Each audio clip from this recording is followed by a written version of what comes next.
I'm going to show you guys how to fix and replace your sub pump, other tips and tricks and things. Thanks for watching, and I'm going to be talking about replacing a sub pump after yours has failed.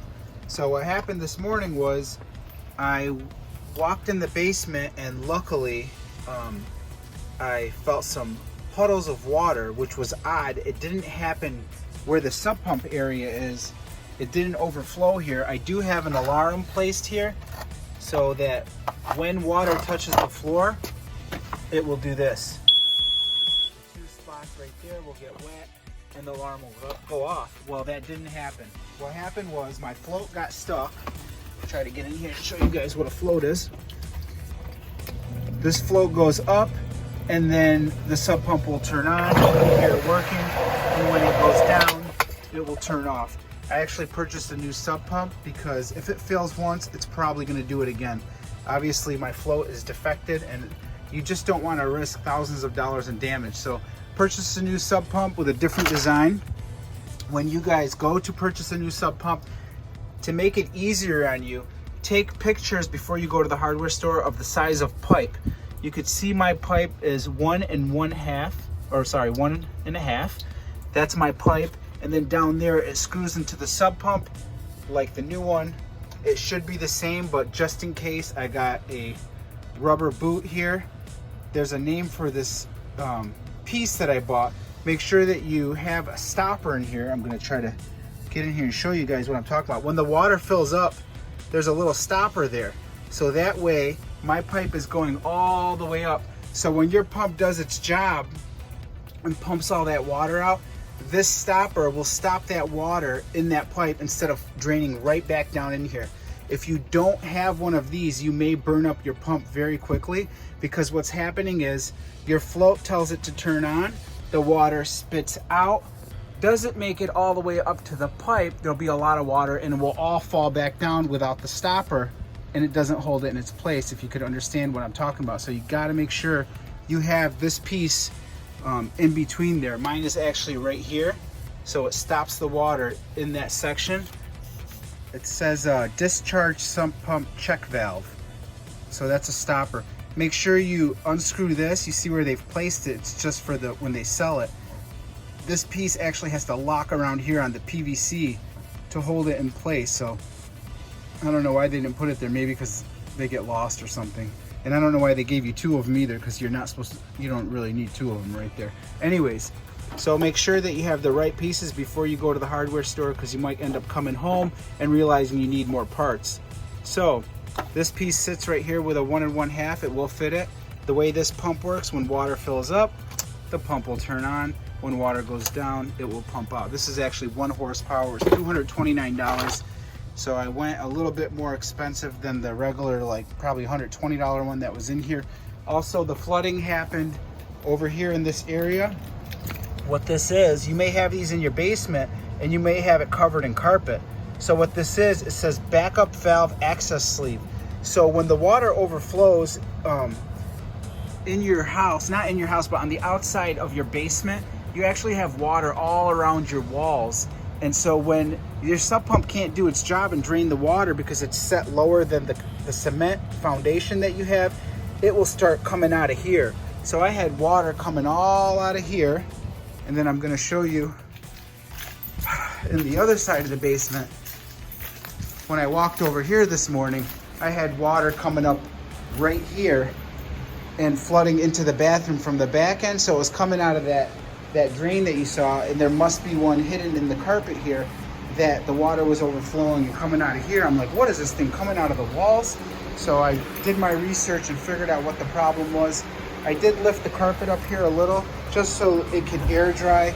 Also, if you need to get rid of your water, you're probably going to want to have a shop vac, steam vac, something like that. I was able to suck all the water up by pushing right here and getting it sucked out through this and then dumping the water. I think I drained about 5 or 6 of those tubs. It's a lot of work though. It wasn't easy, but it beats replacing all your carpet and having all kinds of damage done.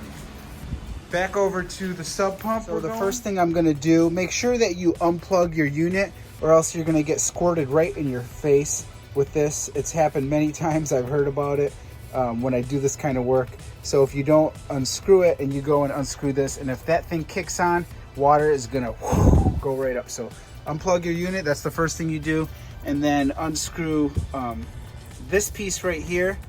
So I'm gonna unscrew it, remove the boot, remove the sub pump, put the new one in place, and we should be good to go. So this is for the beginners. Obviously you know how to unscrew this. I'm unscrewing this. I only purchased this piece just in case that the one I had at home didn't fit, because I didn't pull the sub pump out, but I did take measurements of the pipe.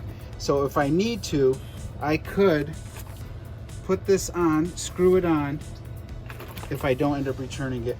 Cut the PVC pipe right here and put this into the boot right there, screw it on, tighten all this, make sure I put this ring right here up top, and then that would solve my problem, as you could see.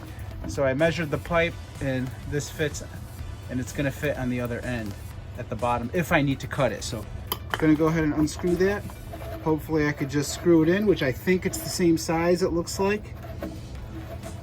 Unscrewing that. They do make all kinds of adapters if you need to have a different type of fitting. So make sure that you got the right plumbing pieces, just so you can avoid the trip back to the hardware store. I was like 90% sure this was just gonna go on. You don't need to use thread tape for this or anything like that.